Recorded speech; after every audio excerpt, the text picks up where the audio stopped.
Okay, so I'm stealing an idea from Tom Moran, and I don't think he'll mind, but he does a little feature that he calls Tangled in Web, or Tangled in the Web, something like that. It's kind of like a this and that, or an update on different things. He'll update some tarantulas. He'll do some different things. So I'm going to do one, and I'm going to name it In the Burrow. So we'll have Erioractids in the Burrow, and when you see that, you're going to get a little bit of everything. So the first one that we're going to do is today, and again, we won't do these very often, maybe once every 3 weeks, once a month. But what I'll do is I'll start collecting videos, and I will actually upload them to my computer into a file for this specifically, and then I'll upload them from the computer instead of keeping them on my phone. I can free up a lot of space by moving my music off my phone onto there, and all my pictures.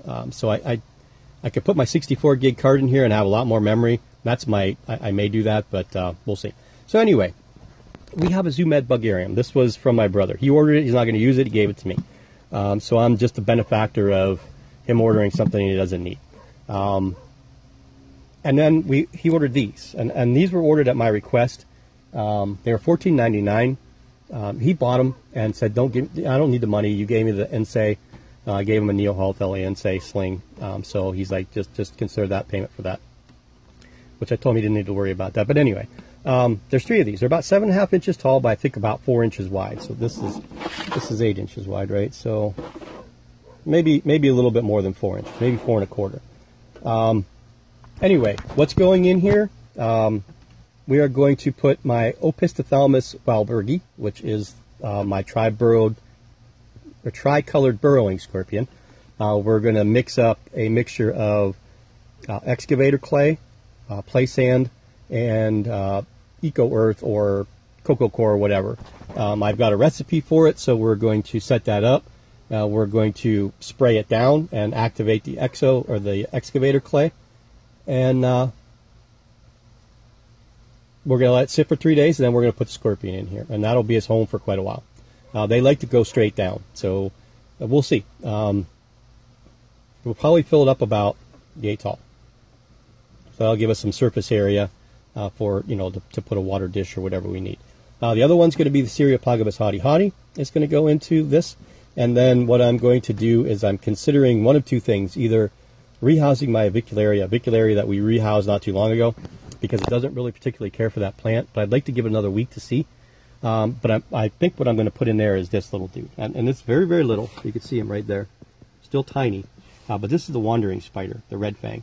So I had some nice plans. We're going to use a piece of this cork flat.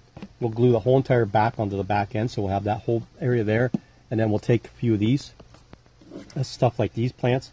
We'll cut the stems off, most of them. We'll poke a hole in there, and then we'll stick these inside. So they'll have plants that'll go like this, so the spider can crawl up it. It can molt. It'll have these as just kind of a decoration. Then we're going to put some leaf litter across the bottom, some cocoa fiber, some reptisoil, a little bit of vermiculite, probably put about 1 inch of substrate in there. We'll put some, broken pieces of bark, make it look like a natural flooring to a forest, and then we'll put some rocks strategically in there. Not big rocks, but some rocks. I have some black rocks and stuff that I got at the dollar store or Dollar Tree a long time ago. So yeah, that's kind of what my goal is and my plan. And what are we putting in this thing here? Well, the Salmopaeus pulcher female's going in here. Lakini. Not the one I rehoused the other day. That one's actually a male. We're 99.9% positive now. We do believe we see that little patch of Epiandrus fusiliae, which would make it a male. So we're going to leave him in his enclosure, and we're going to put her in this one. And then we'll only have his enclosure there that's left as an arboreal, because the one behind it is the Poecilotheria miranda, which is getting mailed out tomorrow. So I've got to get her packed into 2 tiny Poecilotheria slings, and hopefully nobody takes off. And then I want to get that, you see the round enclosure in the side there with the black top that's got the Simani in it. I want to get rid of that. So that's kind of what we've got going on here, and I'm really, really excited to get these housings done. We have 2 baseball enclosures. We'll have 3. So we're going to have the Eratum, the Marshalli, and probably the Ediothelum mira will probably go in these 3. I have to decide on the mira because it's still kind of small yet, so I may not want to bump it up to something this large yet. But definitely the Eratum will be okay to go in here because she wanders around her Matchbox car enclosure quite a bit. And then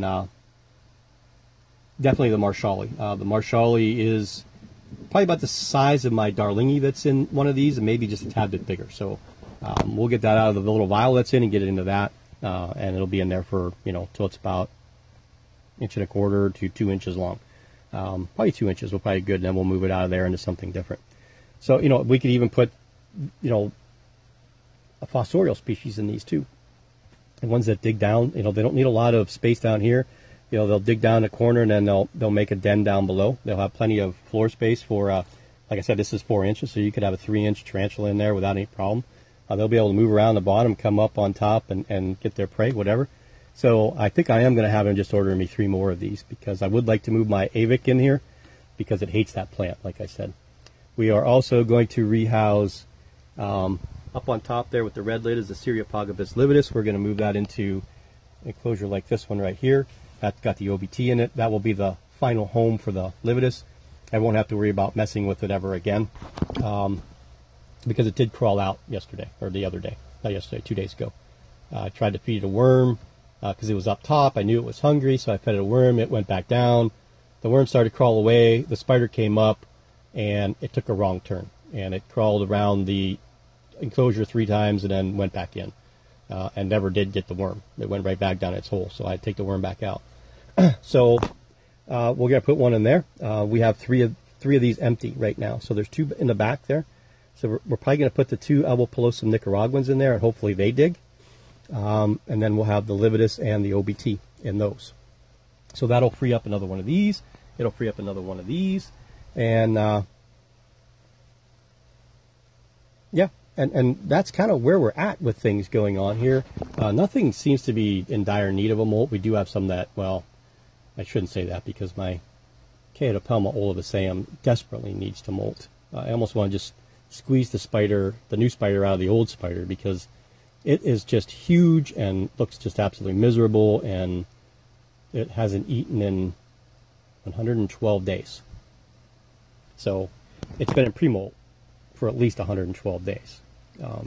I've tried feeding it 3 times since that 112 days, and it refused food completely. Still does drink water, though. We also are going to transfer the, because we have a couple, the top enclosures in the back of the 124 scale.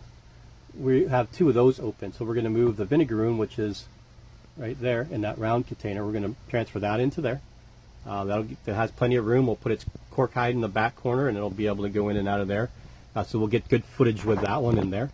And I'm not sure who we're going to move in the other one yet. My thought is this guy right here, which is the Sednoptimus brachyramosa, would probably be my bet, since I'm giving my brother the Davus penaloris juvenile female. It's kind of a birthday gift. His birthday's Wednesday, and kind of, to give it, because he bought this and just gave it to me. But so yeah, it's kind of nice, because I mean, he does reptiles and stuff. He's got his milk snake and his chameleon. I had the chameleon on me for about an hour yesterday while we were over there, just chilling out on my arm. He's got it's a panther chameleon. I don't know what the scientific name is, but it's red and green and got yellows. He's just a cool dude. And he's got his crested gecko, which he keeps trying to give to me, but I have no room for it. So, and I don't want to deal with all that misting and humidity and the rapashi and all that other crap. I just don't want to deal with that stuff. I'm more in tune with stuff that just eats animals. That I could just get insects, throw them in there, and they eat them. I don't have to worry about anything else. So yeah, and we're going to do a bioactive setup with millipedes, centipedes, beetles, worms, springtails, whatever else we could put in there. Probably some snails, some land snails that are around here. We're going to go collect them out in the woods. They're all going to be perfectly fine. They all live together with whatever's in there. We're going to get some moss from out there and some bark from out there that's already from out there. So everything that's going to go into that tank is all going to be from out there. And we're going to put like a pothos plant in there or something, so we can get a plant growth, just to get something different. Hopefully we'll be able to see the ice pods crawling around, and we'll see the centipedes every now and then. And they're just regular wood centipedes, nothing like Scolopendra or anything, just regular wood centipedes that you lift up a rock and there's 5 of them underneath there, so I wouldn't really worry about them eating each other or anything. But and then I thought maybe some, maybe a couple ground spiders, or some whatever, the ones that web, that live on the ground. We put a couple of them in there, and they can make some nice little webs in the corners or whatever, or a wolf spider or something like that. We'll figure it out. But we're going to do something really cool with that 5-gallon aquarium. That's going to be different. So yeah, that's where we're at, and I hope you guys enjoyed this episode of In the Burrow at Erie Arachnids, and we'll have some more interesting stuff in the next one. We'll do a little bit more stuff with the animals, some live stuff, and we'll do some updates and rehousings, and maybe a few feedings or a couple spotlights here or there in those videos. But we'll try to keep them between 10 and 15 minutes long is my goal. And to give you a little bit of information, to give you an idea of what's going on here, what's coming up, so you may anticipate something soon. The Panama Erie Arachnids tarantula, or worldwide tarantula collection tour video will be shot tonight. We'll do that tonight if I get my lovely female into this. So I got to go pick up my car right now. It was inspected, and then get back here and start working. So we'll see everybody later. Hope you guys enjoyed it. Hit that bell if you want to get notified of new videos. And don't forget to subscribe if you haven't. Like the video. Comment down below. I want to do a Q&A here. I haven't been on film. I haven't been in front of the camera in a while. So I'd like to do a Q&A. So I'd like to get like 12 to 20 questions. I have 6 questions stored right now. So please ask me anything personally. Anything about the hobby, what I have, animals, how many, different species, how many baboons, whatever you want to ask me. Go ahead and ask me, and then I can get all that stuff set up. And like I said, we'll take the handheld, and we'll take the camera outside. Either we'll go into the wooded area, we'll go down by the creek, down by Elk Creek, which I like going down there. So we may just go down there with both, set them up on tripods, and film at the same time, and we'll see which one's better, the one with the phone or the one with the handheld, and then we'll use them. Maybe we'll mix the two of them together if I can figure out how to do that. My daughter knows how to splice them, so maybe she can do it. So thanks again. Have a great day. Have a great rest of your week. We'll see everybody later. Hope everybody had a good Memorial Day here in the States. I don't know if anybody else celebrates that anywhere else. I think it's just here, but I'm not sure. So we'll talk to everybody later.